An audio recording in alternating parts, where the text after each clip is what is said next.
Charlie, if you use desktop computers, how exactly do you control your brightness, Charlie? Because in this matter, okay, what I mean is, you see, not laptops by default, you have the brightness control at the bottom there, and then it works out of the box, and then you can control your brightness. But when you have a desktop computer, especially those with dedicated graphic cards, and you have like multiple monitors, that button is usually not there. Even if you go to settings and then you search for brightness, you know go get.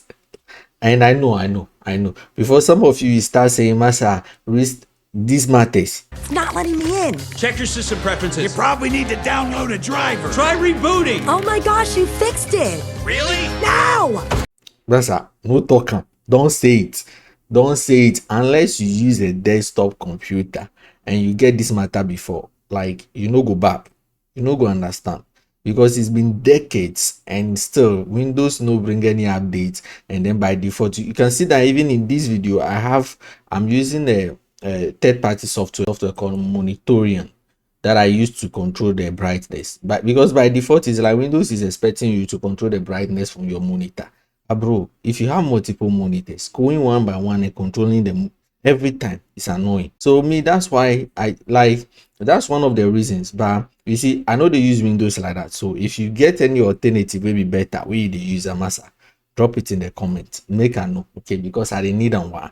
Now, the main thing is that me, I know they use Windows like that. Okay, so me normally they do a lot of coding, so I just they use Linux. Like in this case, since the beginning of the year now they use Manjaro, and Manjaro KDE was always okay. But it too, unfortunately, for some weird reason, Masa, you get the exact same problem. I know what you go talk. Install your drivers. No talk come. No talk am. I try am. It no work. At first, you go figure so maybe because of the Chinese RS580 we are they use. Maybe that be why I know they get drivers. No, that will be the problem at all. Because if you look at this Deepin OS, which be the OS where they use for a very long time, it just be recently where I use Manjaro because of some issues. So if you look at Deepin, when I install Deepin, the first thing that happens out of the box is that, bro, it works. It works. So I can easily reduce the brightness and I can increase the brightness, and that's what I'm going to do in this video. So, all right, so today I'll just go clear up the Manjaro and then install Deepin on my system right now. So usually this installation will take you like 5 minutes. So the first thing I do be say, matter, I always get one pen drive lying around where I install a Ventoy on a Ventoy. So if you don't follow along, it'll be very simple. Just download Ventoy, install Ventoy, select your hard drive and click install Ventoy on that hard drive. That be all. The next thing you need is the ISO file. So here I already have the Deepin ISO file, and the next thing to do is just to go here and click on install. Give it some time.